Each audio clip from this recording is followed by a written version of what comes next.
Salut tout le monde, c'est Magnus, j'espère que vous avez la forme. On se retrouve aujourd'hui pour une petite vidéo, ça fait plus d'un mois, il me semble que je n'en ai pas posté, et justement la dernière vidéo, c'était ma vidéo critique de Transformers War for Cybertron Siege, une vidéo sans spoiler pour les gens qui voulaient mon avis, mais qui n'avaient peut-être pas encore vu la série. Et aujourd'hui, j'avais envie de revenir avec vous sur certains points de cette dernière, mais en version un petit peu podcast en quelque sorte, à savoir voilà simplement une vidéo où je parle comme ça, où je donne mon avis sur certains points, avec spoiler. C'est vrai que là du coup avec la rentrée etc, je reprends du coup également l'écriture des focus, des analyses, etc. comme d'habitude, après le petit ralentissement on va dire de cet été, mais du coup pour la semaine de la reprise, j'avais quand même envie de vous proposer quelque chose, et quoi de mieux finalement qu'une petite vidéo style podcast, donc une vidéo un petit peu tranquille, un petit peu chill, où je vous parle tout simplement comme ça, sans trop de texte, sans grand chose à vrai dire, simplement pour parler un peu de Transformers. Voilà, pour ceux qui ont repris ou qui reprennent bientôt, que ce soit les cours, le travail, etc.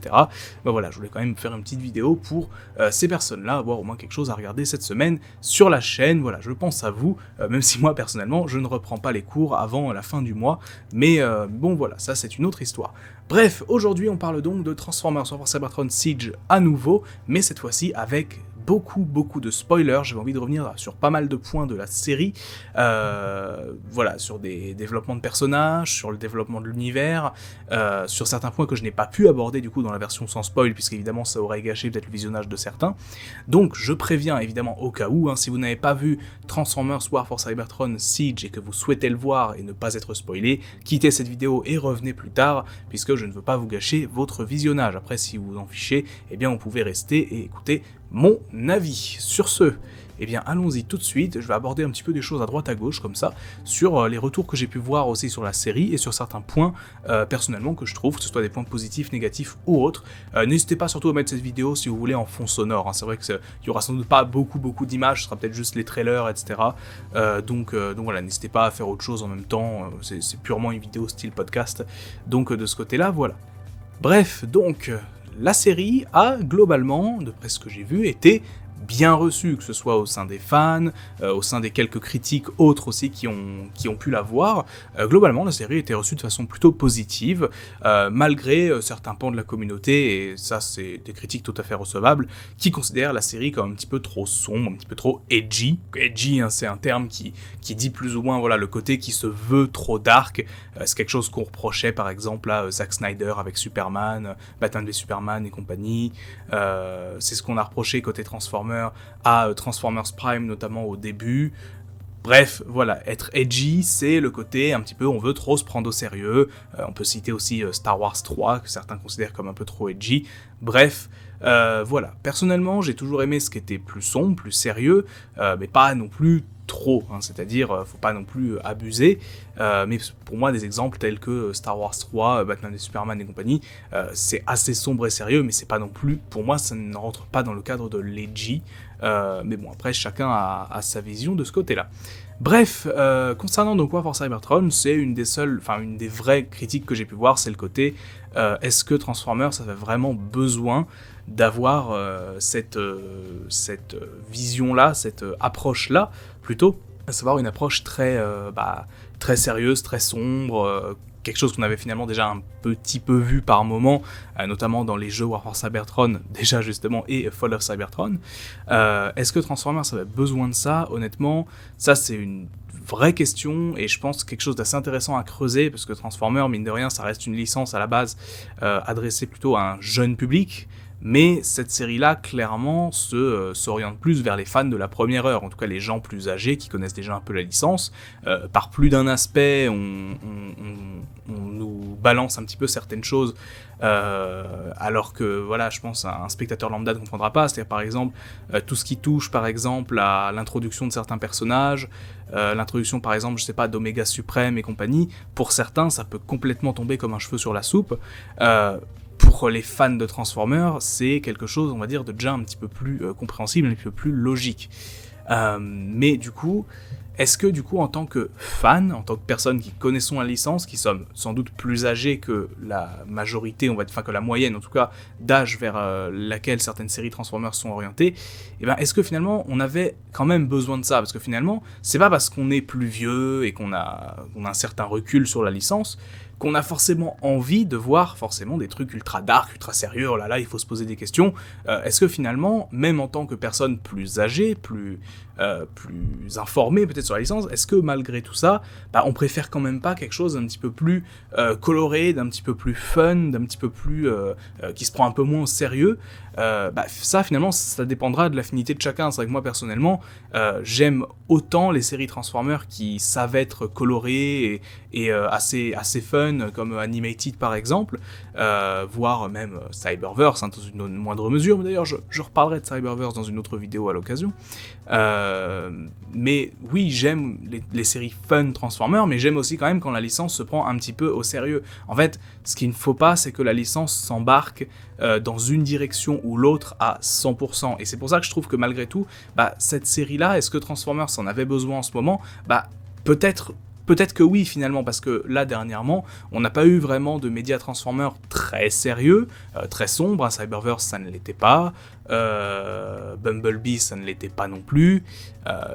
voilà, donc tout ce qui est après comics IDW, j'ai un peu de retard sur les derniers comics, donc je ne vais pas m'avancer là-dessus, mais en tout cas pour ce qui est d'une série comme ça, je pense que le ton est relativement justifié, le contexte s'y prête aussi évidemment, et j'avais posé la question justement dans la précédente vidéo, est-ce que c'est ce dont Transformers avait besoin? En 2020 peut-être, après est-ce que ça veut dire qu'il faut continuer sur cette voie pour Earthrise et Kingdom qui arriveront donc dans les années à venir? Ça par contre c'est une autre question, parce que le contexte sera différent, on sera plus à la fin de la guerre, on sera plus sur une planète Cybertron en ruine, et à ce moment-là peut-être que ce sera plus la peine d'avoir cet air un petit peu désespéré, assez triste, etc. Ça faudra voir. C'est vrai que si jamais on nous sert vraiment encore des choses très lourdes, etc., je sais pas si c'est forcément ce dont ce dont Transformers a besoin, ce dont War for Cybertron a besoin pour continuer l'histoire, mais voilà, on verra bien ce qui sera proposé en tout cas. Donc maintenant que j'ai parlé un petit peu du ton global de la série, d'ailleurs au passage, il y a quand même quelques touches d'humour assez maladroites par moments, mais une ou deux m'ont quand même m'ont fait décrocher un petit sourire, on va dire, notamment le moment où on a Soundwave et Shockwave qui disent que les Decepticons sont tombés bien bas en nommant Starscream commandant des forces aériennes. Commandant des Seekers, en gros, j'avais trouvé ça assez drôle. Mais à part ça, voilà, ça reste quand même une série globalement sérieuse et faut pas s'attendre à se taper des barres devant. C'est pas par exemple Animated qui avait pas mal de gags quand même et qui fonctionnait plutôt bien quand même. Même Transformers Prime avait quand même des passages assez drôles qui fonctionnaient peut-être un peu moins bien quand même avec le recul, mais après c'est que mon avis.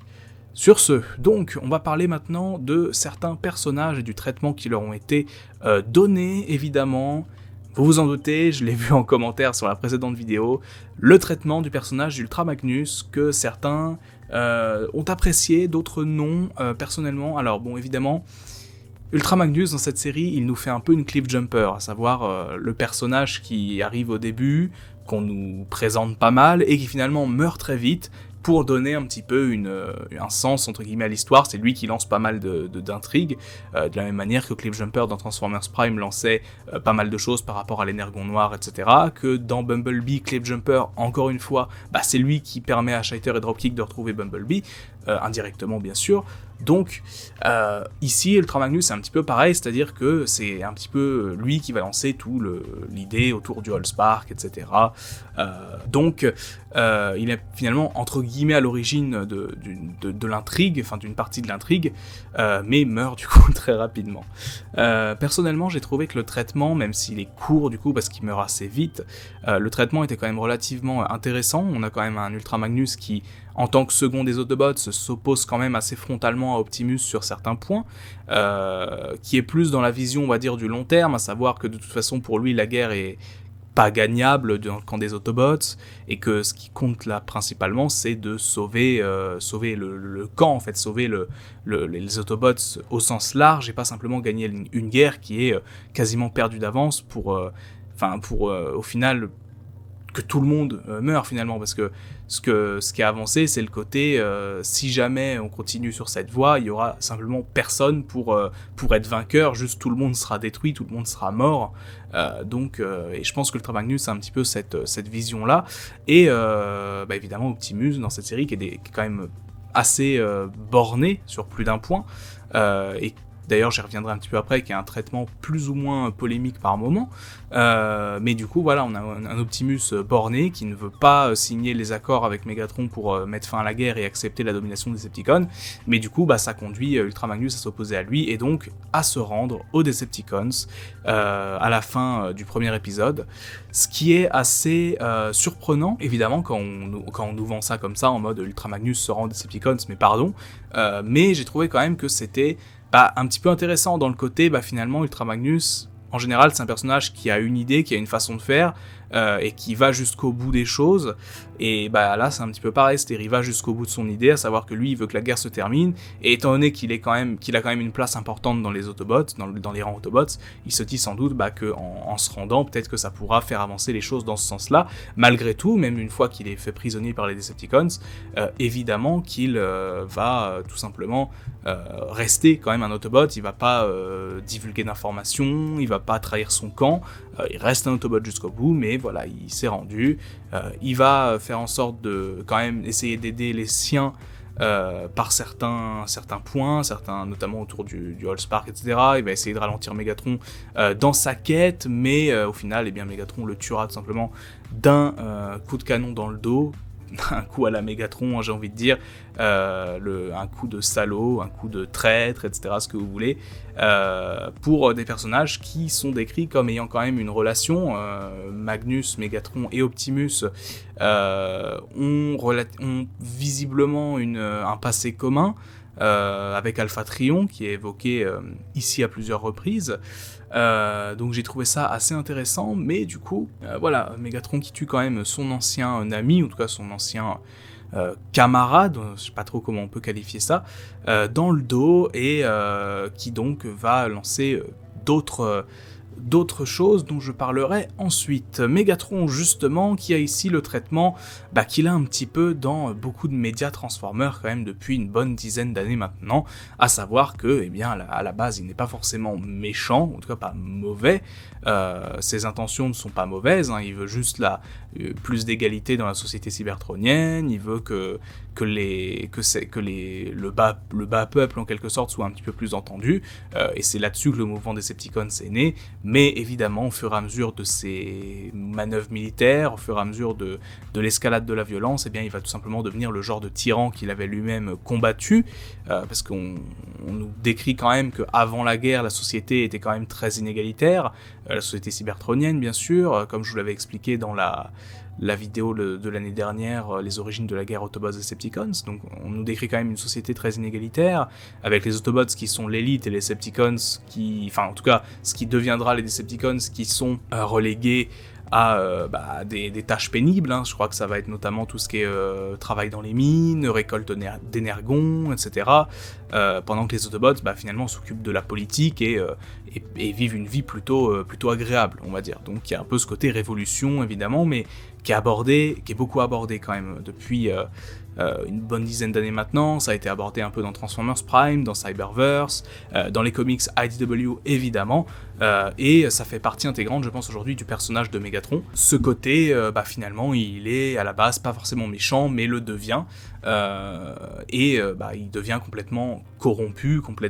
par ce combat qu'il mène, et qui va donc le conduire à être finalement pire encore que ce qu'il combattait à la base, et vouloir faire simplement de Cybertron une dictature. Donc ça, c'est le traitement de Megatron, donc qui au final, quand on connaît les médias autres que les films évidemment, dans lesquels Megatron n'est montré que comme un bourrin qui veut conquérir le monde, mais qui au final se fait dominer par tous les méchants des films depuis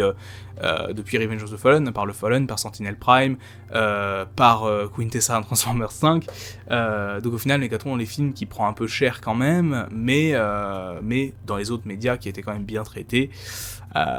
Donc voilà, clairement, pas une surprise le traitement de Mégatron, je le trouve correct, réussi. Alors on pourra se moquer de ces espèces de grosses lèvres qu'il a, bon ça c'est un point physique un peu chelou, mais au-delà de ça, voilà, c'est un traitement sans surprise, on va dire, du personnage, correct. On n'est pas dans la caricature de méchant un petit peu qu'il y avait dans la G1, certains reprochent ça, de savoir que Mégatron, pour certains, Mégatron ça doit juste être un grand méchant, et pas forcément une histoire de révolutionnaire qui a fini par sombrer dans le mal, etc. Oui, je peux entendre cette version-là, le côté des gens qui veulent juste un méchant qui est un bon méchant et dont on n'a pas forcément besoin d'expliquer ses origines, etc. On avait ça dans la G1, on avait ça dans d'autres médias, la trilogie du Unicron par exemple, etc. Mais à mes yeux, ça reste quand même sympa de donner une backstory au personnage. Ça permet d'étoffer un petit peu et de rendre le tout un petit peu moins manichéen quand même, parce que quand même à la base, voilà, Transformers c'est les gentils Autobots, c'est les méchants Decepticons. Ces dernières années, on a quand même une volonté de rendre tout ça un petit peu plus nuancé, même si bien sûr c'est pas le truc le plus nuancé du monde, hein, ça reste grosso modo gentil méchant, mais on a quand même des nuances apportées, et dans cette série, je trouve que c'est plutôt bien fait, parce que justement, les Autobots, on montre quand même que, à force de s'entêter, de vouloir à tout prix gagner la guerre, ils meurent les uns après les autres, ils ont des pertes considérables, et même certains d'entre eux, tout simplement, arrêtent de se battre. On voit Ratchet, par exemple, qui a ouvert un centre, une sorte d'hôpital si on peut dire, dans lequel il accueille les Autobots et les Decepticons qui sont blessés, et qui simplement veut les soigner, les remettre sur pied, etc. Et qui lui aussi est opposé à Optimus en fait. Optimus dans cette série, ça me permet d'enchaîner sur ça, qui est quand même traité, je vais pas dire comme un loser, mais comme quelqu'un quand même qui a beaucoup, dont les actions sont beaucoup remises en question. Souvent Optimus c'est quand même un personnage relativement fort, qui inspire les autres, etc. Et là finalement on a un Optimus, je dirais pas jeune, parce qu'il est pas si jeune que ça, c'est quand même la fin de la guerre sous Cybertron, etc. Mais finalement comme si à force de faire la guerre, il était simplement devenu complètement entêté, et c'est ce qui se passe ici, en fait, il se fait remettre ses actes sont remis en question par Ultra Magnus, par Elita One, par Bumblebee, par Ratchet. Finalement, c'est quasiment le seul qui veut absolument s'entêter dans cette guerre au bout d'un moment, et j'ai trouvé ce traitement relativement, entre guillemets, nouveau, bien sûr. C'est pas forcément quelque chose qu'on avait énormément vu pour Optimus, surtout pour les personnes qui sont attachées au côté vraiment icône de ce personnage, etc. Là où on nous montre quand même qu'il est clairement faillible et qui fait des erreurs, notamment d'aller se jeter dans un piège tendu par les Decepticons, ce qui était évident à tout point de vue. Un piège notamment par rapport au Allspark, mais un piège qui était évident et dans lequel il va se jeter parce qu'il se dit de toute façon c'est notre dernier espoir, même si on doit mourir là, on y va quoi, en gros. Oui frérot, mais bon, c'est cramé à 10 000 km en fait que c'est un piège. Donc c'est le côté, voilà, le optimisme, c'est le côté, voilà, il veut voir toujours le bon entre guillemets le bon côté des choses, mais du coup ça le conduit quand même à faire beaucoup de mauvais choix, ce qui n'est pas une mauvaise chose en soi, mais qui du coup casse légèrement le côté vraiment iconique du personnage. C'est clairement pas le Superman des Transformers ici, on n'est pas dans le côté c'est un personnage surpuissant, divin, etc. Pas du tout, là c'est un personnage faillible comme les autres, et finalement peut-être que ça le rend un petit peu plus entre guillemets humain, enfin en tout cas plus atteignable par rapport aux autres. C'est pas cette figure quasi, c'est pas le Jésus robot en quelque sorte comme certains le décrivent, et voilà. Bon, après on n'aime pas le traitement. Personnellement j'ai trouvé que l'idée était intéressante, peut-être un petit peu grossière par moments. C'est vrai que le côté, moi par exemple je pense à ce passage avec le piège qui est quand même assez grossier, le côté il va se jeter dedans, évidemment qu'il va se jeter dedans, mais même à ce stade là, c'était évident, mais bon, même si parfois c'est fait un petit peu, c'est un peu amené au chausse-pied, on va dire, certains trucs, je trouve le traitement quand même intéressant, du moins l'idée globale autour du personnage. Un traitement par contre que j'ai relativement peu apprécié, et je pense que je serais pas le seul dans ce cas-là, c'est le traitement de Bumblebee,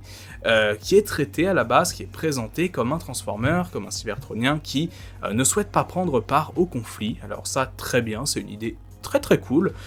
l'idée que finalement dans le conflit il n'y a pas que le camp des Autobots et des Decepticons, il y a aussi simplement des Cybertroniens lambda qui font un peu leur vie, qui essaient de survivre au milieu de toute cette guerre, et Bumblebee fait justement partie de cela, mais le problème de Bumblebee, c'est que autant son traitement est intéressant au début, c'est-à-dire le côté non, je veux pas me joindre à la guerre, moi je veux juste vivre, me faire un peu d'argent et vivre tranquillement quoi dans mon coin. Mais en fait, au bout d'un moment, il va recevoir les fameuses données envoyées par Ultra Magnus, les données d'Alphatrion, je sais plus, les codes d'Alphatrion, quelque chose comme ça,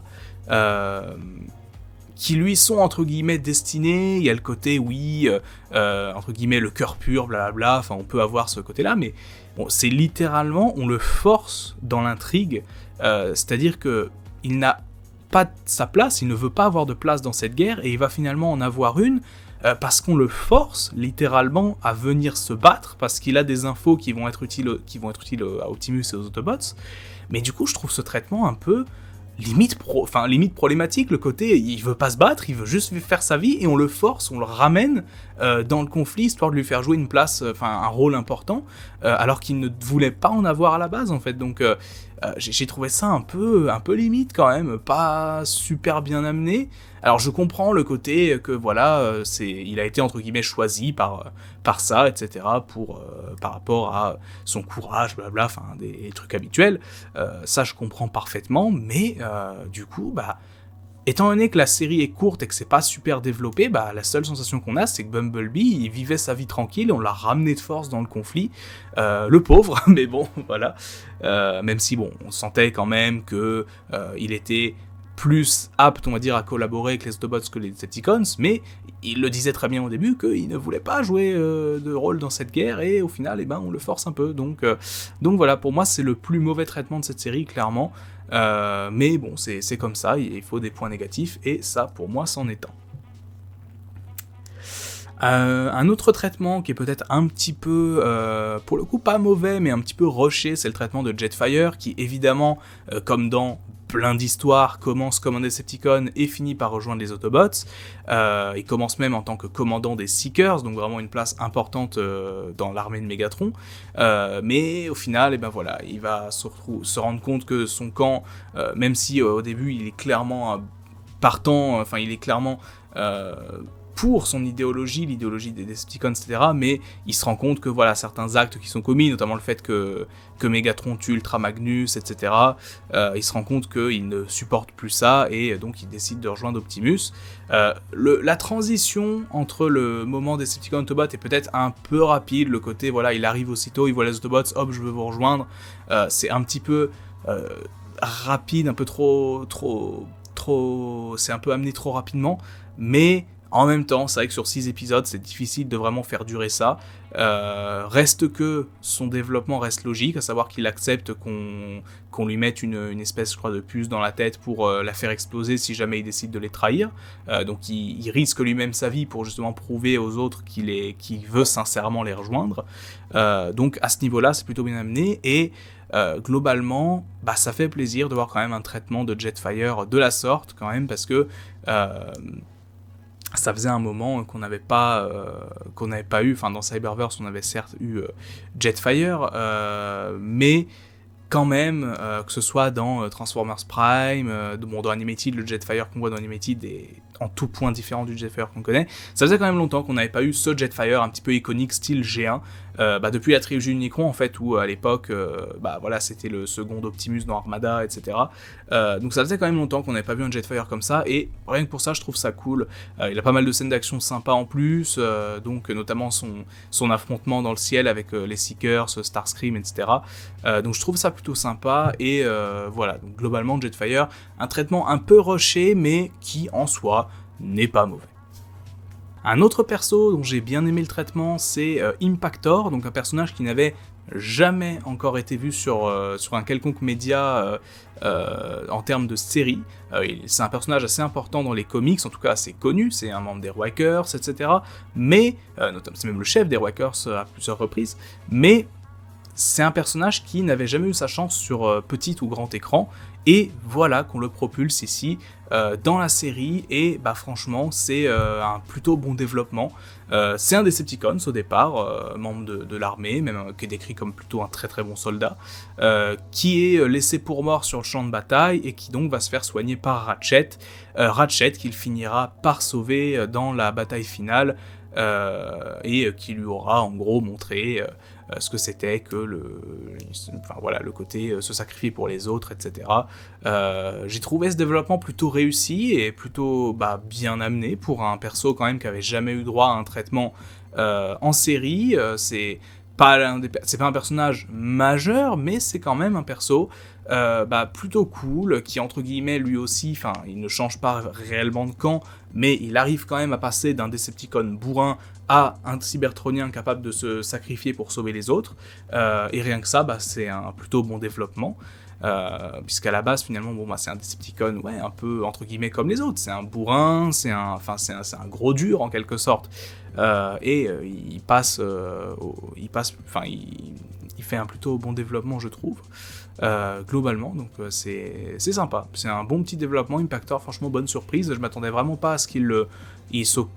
traite aussi bien, moi je pensais que ça allait juste être un petit rôle comme ça vite fait, et au final non, donc je trouve ça très cool. Après, clairement, certains personnages sont complètement laissés de côté. On ne développe pas les Seekers autres que Starscream. Même Starscream en lui-même, on le développe pas des masses. Il a ce côté, très cocky, si on peut dire, le côté à beaucoup se vanter, etc., à se mettre en avant. On n'a pas encore vraiment le côté prêt à prendre la place de Megatron, etc. Mais oui, on a quand même un bon début, on va dire, pour le personnage de Starscream. Par contre, pour ce qui est des autres Seekers, un Skywarp, Thundercracker, etc., pas de développement du tout. Leurs noms sont juste cités comme ça à la va-vite. Un peu dommage, mais bon, en même temps, il y avait juste pas la place pour eux, donc c'est comme ça. Pareil, côté Autobots, on développe pas du tout des persos comme Ironhide, comme Hound, comme Arcee, notamment, qu'on voit un petit peu à la fin. C'est logique, pour le coup, certains persos sont évidemment passés à la trappe, puisque la série est courte et on peut pas tout développer dans un laps de temps de 6 épisodes. De ce côté-là, je comprends relativement bien. C'est pas les versions les plus marquantes de ces persos respectifs, et peut-être qu'ils auront l'occasion de s'améliorer un peu dans Earthrise, et d'ailleurs je le souhaite. Un autre personnage aussi qui avait été pas mal hypé, c'était Elita One, parce que ça faisait très longtemps qu'on l'avait pas vu dans une quelconque série. Elita One qui est relativement bien traité, je trouve. Sa relation avec Optimus c'est un peu bancal par moment, hein. C'est vrai qu'on essaie de nous vendre un peu le côté romance entre les deux, etc., comme ça a toujours été le cas, hein. Mais voilà, un petit peu rushé aussi de ce côté-là. Par contre, j'ai bien aimé quand même qu'on lui donne un poste vraiment important côté Autobots. D'ailleurs, c'est elle, à la fin, qui va visiblement s'occuper de garder Cybertron et de continuer de se battre sur place. Donc ça, je trouve ça plutôt cool d'avoir un personnage féminin, du coup, qui va mener, entre guillemets, des Autobots. Et ouais, donc globalement, Elita One, je l'ai trouvé plutôt cool. J'aurais aimé presque la voir encore plus, mais bon, on la reverra de façon à l'avenir, et voilà, malgré tout, je trouve l'ensemble de son personnage plutôt sympa, plutôt bien fait, et globalement, pour une première depuis, parce que ça faisait très longtemps qu'on n'avait pas vu Elita One en série, on l'avait pas vu dans Transformers Prime. Alors, elle devait être évoquée dans Transformers Prime, ça a été coupé, je vous expliquerai ça dans une autre vidéo, c'est un peu une histoire sombre, mais bref. Il y avait sa version d'Animated, mais qui au final était Black Arachnia. Il y avait eu cette histoire-là dans Animated, donc au final, Elita One dans Animated, on la voyait très peu. Donc c'est vrai que finalement, faut remonter jusqu'à la G1 pour vraiment retrouver une Elita One qui, entre guillemets, a une prestance, parce qu'elle avait quand même plusieurs épisodes où on la voyait. Mais du coup, voilà, donc ça fait plaisir quand même de revoir ce perso un petit peu, entre guillemets, classique, une des fembots, en tout cas, classiques de Transformers. Ça faisait, voilà, c'est cool de l'avoir revu, et j'ai hâte d'en voir un petit peu plus par la suite. Côté Decepticons aussi, je trouve qu'on ne développe pas énormément des persos comme Soundwave ou Shockwave. Alors, sans doute que ce sera réservé pour la suite. Voilà, de ce côté-là, c'est peut-être une petite déception aussi, le côté que voilà, ces deux persos-là qui sont pourtant assez iconiques, n'ont pas énormément de temps d'écran. Alors certes, Shockwave a quelques séquences, notamment quand il met au point son plan, etc., blablabla, son côté scientifique, qui est d'ailleurs remis en avant ici, ça d'accord, pas de souci, mais voilà, on les développe quand même pas énormément. Encore une fois, c'est logique, on pouvait pas développer tout le monde. Côté Decepticons, on développe quand même un petit peu Megatron, Jetfire, du coup, on nous montre quand même un peu Starscream, Impactor, etc. C'est logique qu'on puisse pas montrer tout le monde. Bref, voilà. Globalement, je suis déjà à plus de 30 minutes de record, j'ai abordé quand même pas mal de points de la série. Pour le reste, j'ai abordé ça dans la partie sans spoil, hein, le côté l'animation, la musique, je vous laisserai voir dans la vidéo sans spoil. Mais voilà, ici j'avais envie de revenir sur certains points avec vous, et voilà, certains points surtout, certains persos, le traitement de certains personnages, etc. Bref, sur ce, c'est tout pour moi. C'était Magnus, on se dit à très vite pour des vidéos beaucoup plus travaillées, beaucoup plus habituelles, hein, des focus, etc. Et sur ce, je vous dis à très bientôt. Ciao!